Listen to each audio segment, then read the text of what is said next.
조롱하는 소리와 세상 유혹 속에도 주의 순결한 신부가 되리라. 내 생명 주님께 드리리. 제가 목회자로 부름을 받고 여러분도 아시다시피 거의 20여 년을 부교육자로 사역을 하다가 재작년 11월 달에 하나님께서 개척의 사명을 주시고 또 어울림교회 개척하라고 하나님께서 말씀하셔서 이곳에 기도하면서 개척을 하게 되었습니다. 부교육자로 있을 때와 담임 목사로 있을 때의 이 사역의 비중이 다르더라고요. 훨씬 담임 목사로 있을 때 책임과 그리고 그 무게가 훨씬 무겁게 느껴집니다. 어떤 분이 저에게 이렇게 묻습니다. 목사님, 왜 이렇게 힘든 길을 선택하셨어요? 라고 묻죠. 이 세상에 힘이 안 든 일이 없지만 목회 역시 힘이 들고 어렵습니다. 하지만 어쩔 때는요, 그런 생각이 들기도 해요. 목회도 해보지도 않으신 분이 들은 풍월로 목회는 힘들다, 그래서 저런 말씀하고 있는 건 아닌가 하면서도 그 사람의 마음이 또 이해가 되기도 합니다. 그만큼 목회자로 부름받았기 때문에 하나님 말씀에 합당한 삶을 살아야 되는 거죠. 일반 사람보다 훨씬 더 높은 도덕적인 기준을 가지고 살아가야 되는 것이 바로 목회자의 삶이기도 합니다. 그렇게 살지 못하면 어떻게 될까요? 욕을 먹게 되죠. 어떤 분들은 뉴스에 나오기도 합니다. 그렇다고 해서 하나님께서 원하시는 합당한 삶을 목회자만 살아가는 것이냐? 결코 저는 그렇지 않다고 봅니다. 구원받은 하나님의 백성들은 모두 다 하나님께서 원하시는 삶을 살아야 된다는 것이죠. 그것이 바로 모든 그리스도인의 온전한 모습이라고 하는 것입니다. 물론 목회자는 더 하나님 앞에 기도하고 더 하나님 앞에 말씀을 보고 더 헌신해야 하는 것이 바로 분명한 사실입니다. 그러면 목회자만 기도하고 목회자만 말씀 보고 목회자만 헌신하는 것이냐? 그것은 또 아니라는 거죠. 목회자가 목회를 하는 것이 힘든 것처럼 성도들도 신앙생활하는 것이 힘들어야 됩니다. 신앙생활 결코 쉽지 않습니다. 어려워야 되죠. 힘들어야 됩니다. 왜냐하면 성도들 역시 하나님의 뜻을 이루면서 살아가야 되기 때문에 그렇죠. 그렇다면 우리가 하나님의 뜻을 이루면서 살아야 되고 하나님께서 원하시는 삶을 살아야 되는데 그것이 바로 무엇이냐라는 거죠. 예수 믿는 삶의 목적, 방향이 무엇이냐라는 것입니다. 어린 시절 보통 꿈이 뭐예요? 라고 물어보면 저희 때는 보통 가장 많은 대답이 대통령이요, 장군이요 그랬습니다. 지금은 모르겠어요. 이렇게 획일화된 어떤 소원, 꿈 말고 지금 우리가 살아가는 삶의 목적, 그 삶의 방향이 무엇이냐라는 거예요. 돈입니까? 성공입니까? 아니면 자녀들이 잘 되는 것입니까? 건강입니까? 이런 것들이 삶의 목적 방향이 되었다면 기독교는, 그리스도인은 다른 사람들과 별반 차이가 없는 거예요.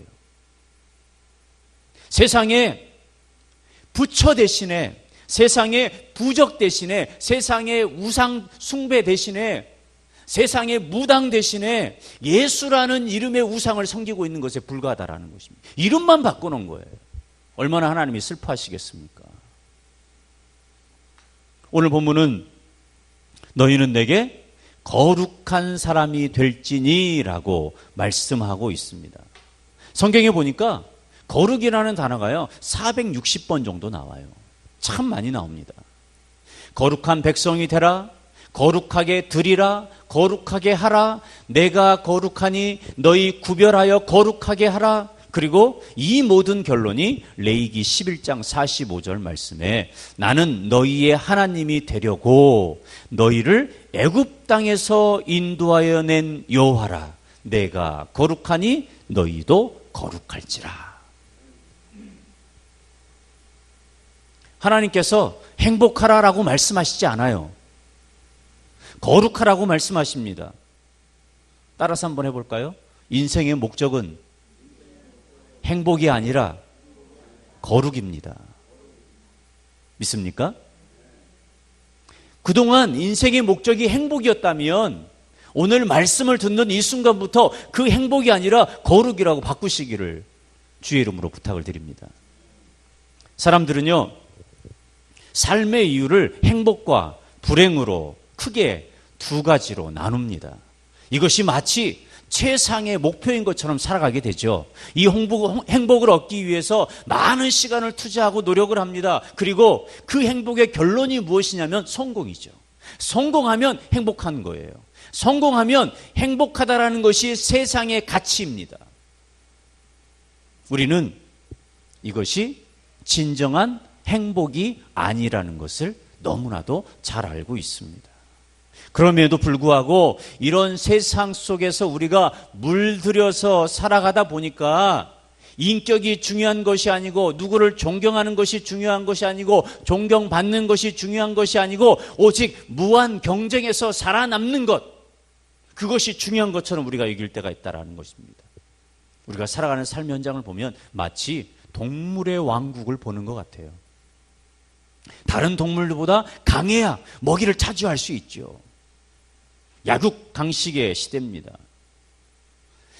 다른 동물의 것을 차지하고 빼앗아서 그것으로 행복한 것을 느끼는 것처럼 마치 동물들처럼 그렇게 살아가는 인간의 모습이 얼마나 많이 있는지 몰라요. 우리는 거룩이라는 말을 자주 사용해야 합니다. 예수님을 믿었으면 당연히 거룩한 삶을 살아야 돼요. 거룩이라는 말은요, 말 그대로 구별되었다라는 뜻이 있습니다. 세상과 구별되어 있다라는 것이죠. 세상 사람들과 다르다라는 것이에요. 세상의 죄와 구별되어 있다라는 것입니다. 하나님의 백성이 되었으니까 하나님의 백성으로서의 삶이 바로 무엇이냐면 거룩한 삶이라는 거예요. 왜요? 하나님이 거룩하시기 때문에 우리 역시 거룩해야 된다라는 거예요. 이것이 하나님의 형상으로서의 회복입니다. 그래서 예수 믿는 사람들을 뭐라고 부르냐면 성도라고 불러요. 거룩한 사람이라는 거죠. 하나님께서 하나님의 백성들을 거룩하게 하셨어요. 거룩하게 하셨으면 거룩한 삶을 살아야 되죠. 이 거룩은 어떤 장소적인 개념이 아니에요. 교회에 오면 거룩하고 교회 밖에 나가면 거룩하지 않는 것, 그런 모습이 아니라는 거예요. 거룩이라는 것은 하나님이 계시는 곳 모든 것이 다 거룩한 것이에요. 하나님이 우리의 심령 가운데 계시기 때문에, 성령 하나님이 우리의 심령 가운데 계시기 때문에 우리는 거룩한 사람이 된 거예요. 거룩한 우리의 몸에 자꾸 안 좋은 것 집어넣으면 어떻게 되겠습니까? 거룩하지 않은 거예요. 그래서 기독교에서 술, 담배를 하지 말라고 하는 이유가 그겁니다. 음식을 탐하지 말라는 이유가 그런 거예요. 건강을 유지하라는 게 바로 그런 겁니다.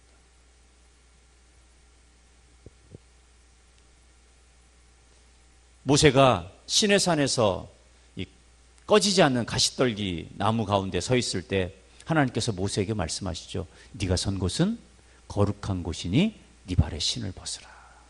하나님이 그 신의 산이 거룩하기 때문에 모세가 신을 벗은 것이 아니고 그 신의 산에 하나님이 강림하셨기 때문에 그곳이 거룩한 곳이라는 것입니다.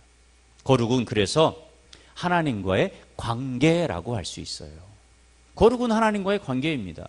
우리가 예배드리는 이곳이 바로 거룩한 곳이 되는 것은 예배를 통해서 하나님과 관계를 맺고 있기 때문에 거룩한 곳이에요.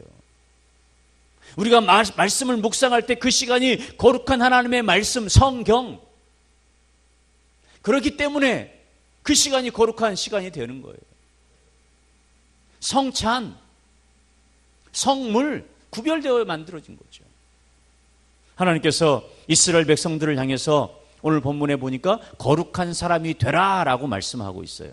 이스라엘 백성들은 하나님께서 구원하시고 이제 시내산에서 이스라엘 백성들과 언약식을 하는 이유가 무엇이냐면 이제 그들로 하여금 거룩한 백성이 되었으니까 거룩한 백성으로서 거룩한 삶을 살으라는 거예요. 구별된 삶을 살으라는 거예요.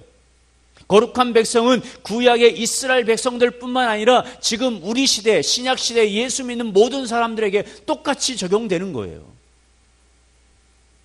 우리는 예수 그리스도의 십자가의 보혈의 능력으로 말미암아 부름받았고 선택받았고 구원받았고 거룩한 백성으로 세워주셨다라는 거예요. 똑같습니다.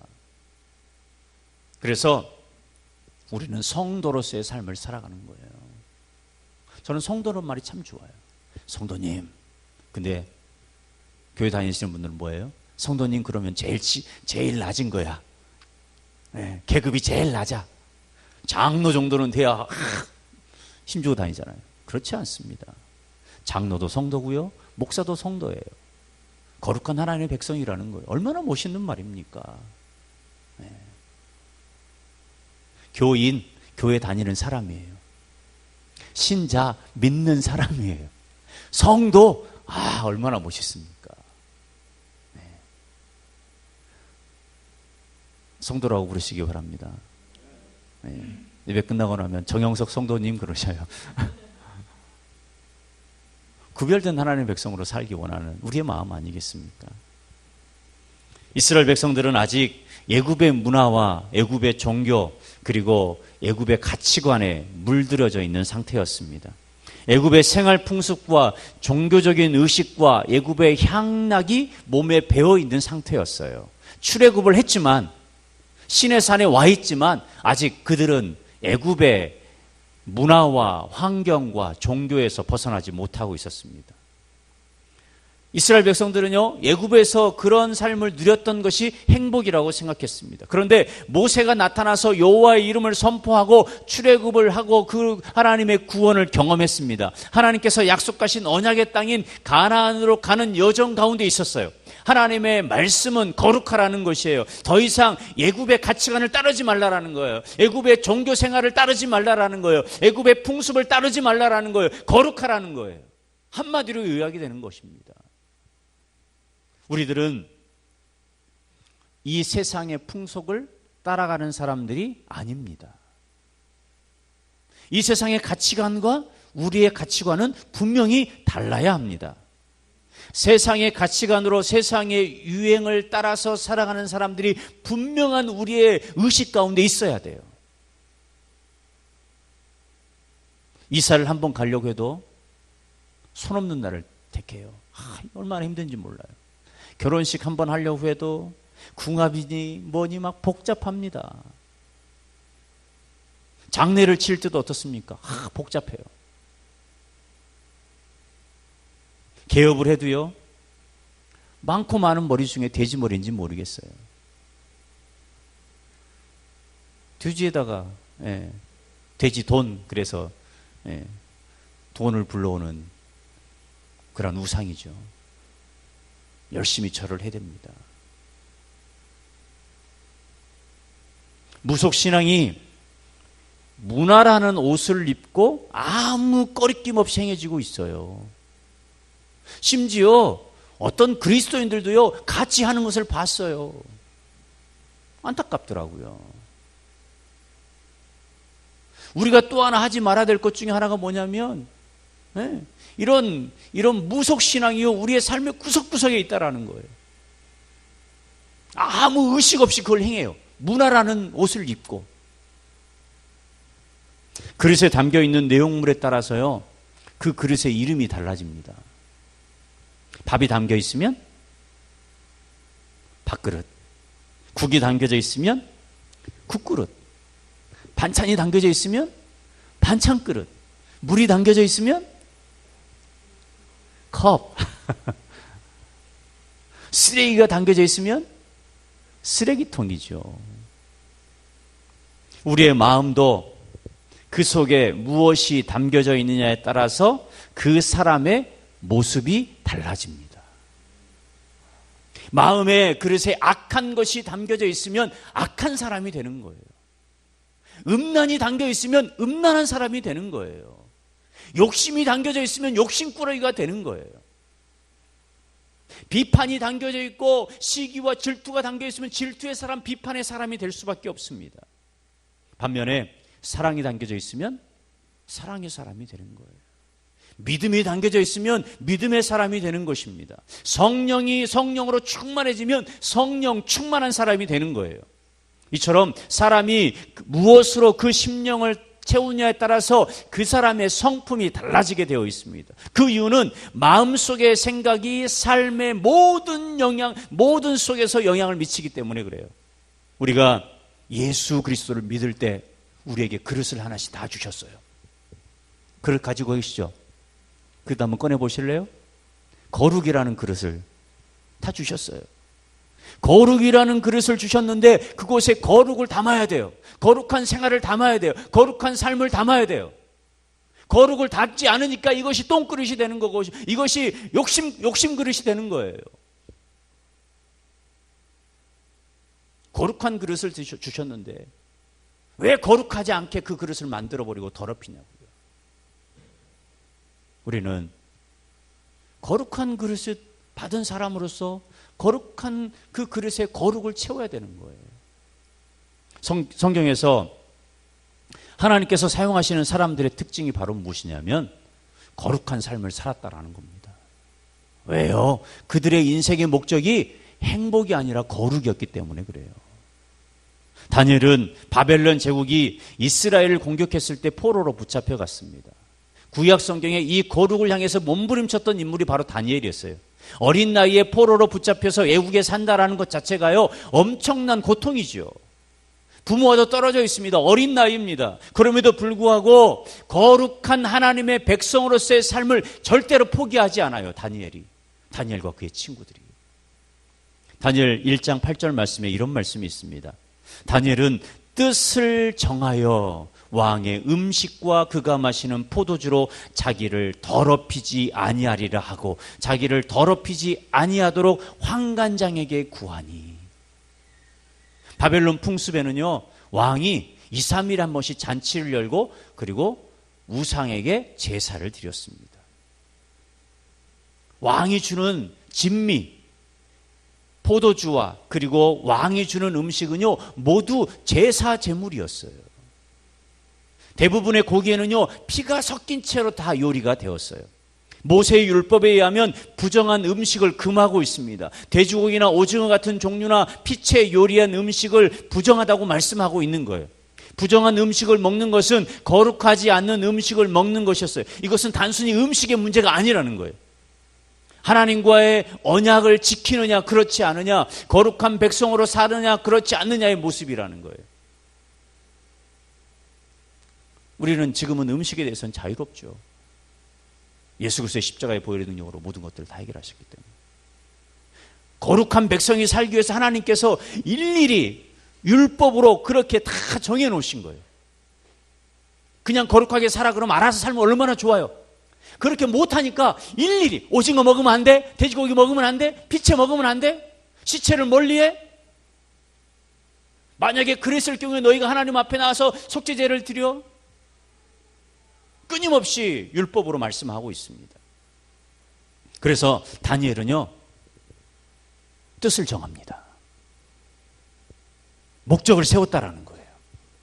자신의 삶의 목적, 삶의 방향을 세웠다라는 거예요. 그 삶의 목적과 방향이 무엇이었냐면 거룩이었습니다. 비록 자신은 바벨론 포로로 붙잡혀 와서 힘들고 고통 가운데 포로이기 때문에 자신의 주권도 자신의 의견도 없지만 그럼에도 불구하고 그 거룩을 향해서 절대로 포기하지 않습니다.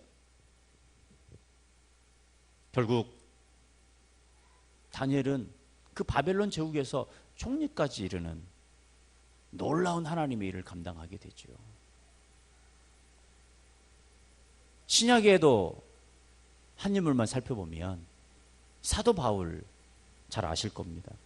로마서부터 빌레몬서까지 많은 성경, 신약 성경을 기록했던 사람이 바로 사도 바울입니다. 사도 바울은요, 그가 유대교회에 있을 때 예수 믿기 전에 얼마나 거룩을 위해서 몸부림치며 거룩한 삶을 살기 위해서 노력했던 사람인지 모릅니다. 그가 구약의 율법을 철저하게 지키면 그것이 거룩인 줄 알았어요. 율법만 지키면, 율법대로 행하면 이것이 거룩이다. 율법을 지켜야 의롭게 되고, 율법을 지켜야 구원받고, 율법을 지켜야 거룩한 삶을 산다라고 생각했습니다. 바울에게요, 예수 그리스도의 복음이 들려왔어요. 그러나 바울이 예수님에 대해서 들었을 때 그의 마음속에 분노가 일어납니다. 사람들은 십자가에 달려 죽은 자를 믿는다고 고백했습니다. 율법에 의하면 나무에 달려 죽는 자는 다 저주받은 자들이다 라고 말씀하고 있는데 율법하고 전혀 다른 얘기를 하고 있는 거예요. 예수 그리스도를 믿으면 어떻게 저주받은 자가 구원을 행할 수 있느냐? 말도 안 되는 소리다. 분노가 치밀어 올랐어요. 그래서 예수 믿는 사람을 잡아 죽이고 예수 믿는 사람들을 괴롭히고 핍박하는 일을 앞장섰던 사람이 바로 사도 바울이었습니다. 자신은요, 거룩을 향해서 살고 있는데 그것이 거룩이 아닌 것처럼 여겨지니까 견딜 수 없었던 거예요. 자신이 믿고 있는 이 거룩에 대한 생각이 율법을 지키면 거룩하다고 생각했어요. 그런데 예수 그리스도가 이 바울에게 다메섹 도상에서 찾아오시잖아요. 예수님을 만났습니다. 예수 그리스도를 만난 이후에 이 바울의 생각이 완전히 바뀌어버립니다. 하나님을 향한 그 열심 때문에 예수 믿는 사람을 그렇게 괴롭혔던 이 바울이 예수 믿는 사람들을 괴롭히고 박해하면 그것이 하나님이 기뻐하시는 일인 줄 알았어요. 열심히 일했는데 예수 그리스도가 자신 앞에 나타나고 그리고 예수 그리스도가 하나님의 아들이라는 사실을 알고 나서부터 그가 혼란에 빠지기 시작합니다. 무엇이 거룩인가? 바울은 하나님의 영광을 보았고 지금까지 자신이 추구하고 살았던 모든 것들이 거룩한 삶이 아니었다라는 것을 결론 내리게 되죠. 자기 열심이었습니다. 다른 사람들에게 보여주기 위한 거였어요. 자신의 의의를 나타내는 것이었습니다. 하나님을 만나지 않았던, 예수 그리스도를 믿지 않았던 바울에게는 오히려 자신의 그 열심이 하나님을 더 눈물 나게 했고 하나님을 더 아프게 했다라는 거예요.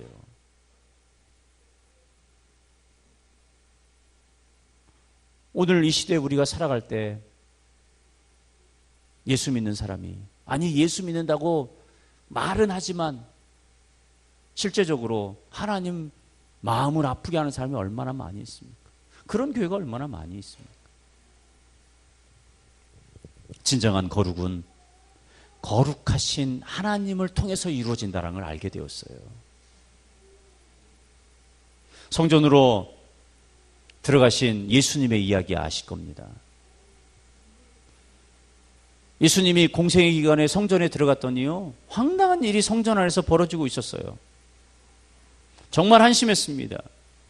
성전은요, 거룩한 장소였어요. 그곳에 하나님께 예배드려야 될 장소에 장사꾼들이 들어와서 장사하고 있었어요. 하나님 앞에 온전한 희생제물을 드려야 되는데 그렇지 못한 짐승들로 가득 차 있었어요. 성전은요, 겉으로 화려하고 너무 멋있었습니다. 그 중심은요, 썩어가고 있었어요. 포장지가 멋있고 화려한데 그 속에 더러운 상한 음식이 들어있다고 한번 생각해 보십시오. 성전이 썩었다고 하는 것은요, 그 세대가 썩었다라는 것입니다. 성전이 썩었다는 증거가 무엇입니까? 장사할 수 있도록 종교 지도자들이 허락했다라는 거예요. 그러면 누가 썩었습니까? 종교 지도자들이 썩은 거예요. 장사꾼들이 뭘 알겠습니까? 돈만 벌면 되지. 그래서 예수님께서 성전을 강도의 소굴로 만드는 도다라고 말씀하시는 거 아니겠습니까?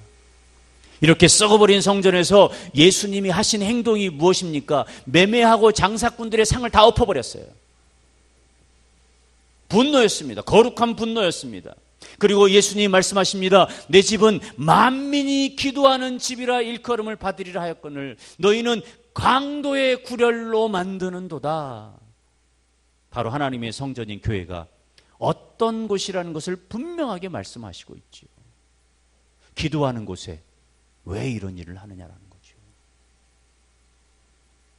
우리 주변에 무늬만 기독교인으로 살아가는 사람들이 있습니다.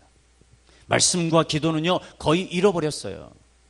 하나님의 백성, 성도는 바로 무엇이냐면 거룩한 하나님의 백성이라고 제가 말씀드렸어요. 세상 사람들과 구별된 삶을 살아가는 것이 바로 성도라고 말씀드렸습니다. 사람들은요 자신의 삶이 형통해지고 먹고 살만하면, 나라가 잘 되면 어떻게 합니까? 교회를 떠나요. 하나님께서 우리 민족에게 주신 축복이 얼마나 많고 큽니까? 하나님의 은혜로 말미암아 이만큼 부강한 나라가 되었어요. 그런데 점점 사람들이 교회를 떠나고 있다는 거예요. 점점 젊은 청년들이 교회를 떠나고 있다는 거예요. 10만 명이 넘는 청년들이 신천지에 가 있어요. 외형적으로 교회는 커졌지만 사람들 역시 외형적으로 믿으려고 합니다. 겉으로 보여지는 것만 믿으려고 하는 거죠. 하나님의 뜻이 무엇인지는 관심이 없어요. 사람들의 관심은 무엇입니까? 축복입니다. 세상의 다른 종교의 가치관은 다 축복이에요. 그러나 교회는요 축복이 목적이 아니에요. 축복이 방향이 아니라는 거예요. 그리스도인의 삶의 목적과 방향은요 축복이 아니라, 행복이 아니라 바로 거룩입니다. 거룩하게 살면 축복이 따라오고 거룩하게 살면 행복이 오는 거예요. 거룩하게 살았더니 형통해지는 거예요. 이게 성경의 원리 아닙니까? 거룩하지 않고 그냥 가만히 앉아서 복 받기를 원하는 것, 예수 그리스도라는 이름만 있지 세상의 다른 종교의 우상하고 뭐가 차이가 있냐고요.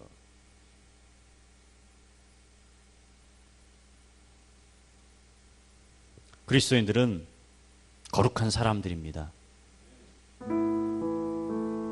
하나님께서 원하시지 않는 것을 포기할 줄 아는 사람입니다.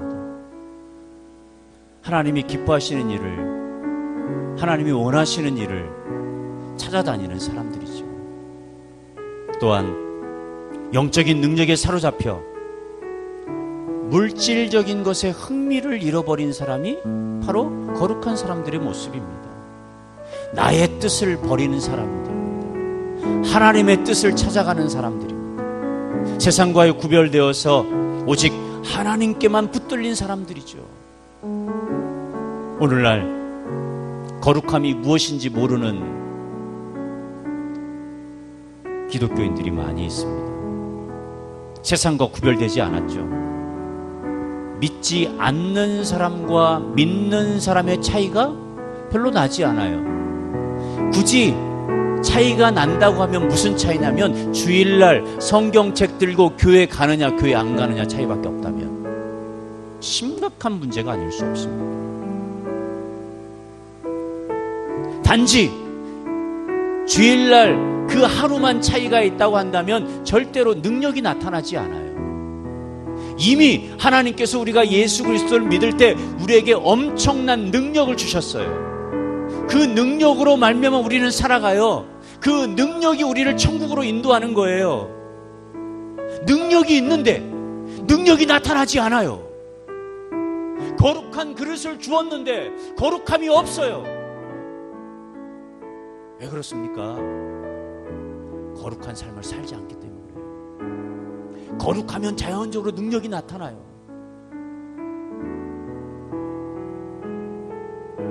신앙 때문에 사자굴에 들어가서 죽을 수밖에 없는 그 상황에서 다니엘의 친구들이 거룩하였기 때문에 능력이 나타나요. 엄청난 풀무불 가운데 신앙 때문에 죽을 수밖에 없는 그 상황 속에서 거룩하였기 때문에 능력이 나타나는 거예요. 요셉을 보십시오. 거룩한 삶을 살았기 때문에 보디발의 아내가 유혹을 해도 넘어가지 않잖아요. 하나님은 결국 그를 능력에 있는 총리로 구별해 세우고 온 애굽을 구원하는 엄청난 일을 하게 하시잖아요. 거룩이 능력입니다. 거룩이 행복이고요, 거룩이 축복입니다. 그런데 거룩을 놓쳐버리고 다른 것만 따라가요. 제가 받았던 말씀이 바로 이 말씀입니다. 여러분, 주보에 보면 에스겔 39장 27절에 주의 거룩함을 나타내래요. 어울림교회가 해야 될 일이 주의 거룩함을 나타내는 일이에요. 여러분, 한 사람 한 사람이 거룩한 삶을 살고 거룩함을 나타내면 어울림교회가 거룩함을 나타내는 거예요. 이 일은 저 혼자 할 수 있는 일이 아니에요. 마음 같아서는 어울림교회가 아니라 거룩한 교회를 짓고 싶어요. 근데 아직 거룩한 교회가 아니었기 때문에 함께 어울려 그 거룩함을 이루자라는 거예요. 동물원에 가면 동물들에게 먹을 것을 주지 말라고 써 있는 것을 보게 됩니다. 동물들에게 달콤한 과자나 빵이나 여러 가지 음식을 주면 그 동물들이요, 다른 음식을 먹지 않아서 병에 걸리기 때문입니다. 육식동물에게는요, 육식을 먹이로 주어야 돼요. 초식동물에게는 초식을 먹이로 주어야 됩니다. 이것이 하나님의 창조 원리죠. 이것을 벗어나게 되면 건강을 잃어버리게 되죠. 동물들은 아프게 됩니다. 하나님께서 선택하신 하나님의 백성, 하나님의 백성들은 하나님이 주신 생명의 양식으로 이 땅에서 살아갑니다. 하나님의 말씀으로 살아갈 때 이 땅에서 탈이 나지 않아요. 병에 걸리지 않아요. 그래서 매일매일 말씀 묵상하라는 이유가 거기에 있어요. 탈나지 말라고, 아프지 말라고. 거룩한 하나님의 백성은 거룩한 삶을 살아야 돼요. 그래야 능력이 나타난다니까요. 그래야 우리가 힘을 얻을 수 있어요. 그래야 다른 사람에게 영향을 미칠 수 있는 거예요. 내가 거룩한 삶을 살면서 복음을 전하면 복음의 능력이 나타난다니까요. 예수 그리스도의 십자가의 복음이 내 가슴 속에 있는데 그 십자가의 복음을 전할 때 내가 거룩한 삶으로 그 사람에게 접근하는 거 아니겠어요? 여러분의 삶의 모든 부분, 또 우리 어울림교회가 그 거룩을 향해서 끊임없이 달려나아가 축복받고 행복해지고 능력 있는 삶이 저와 여러분에게 나타나시기를 주의 이름으로 축원합니다.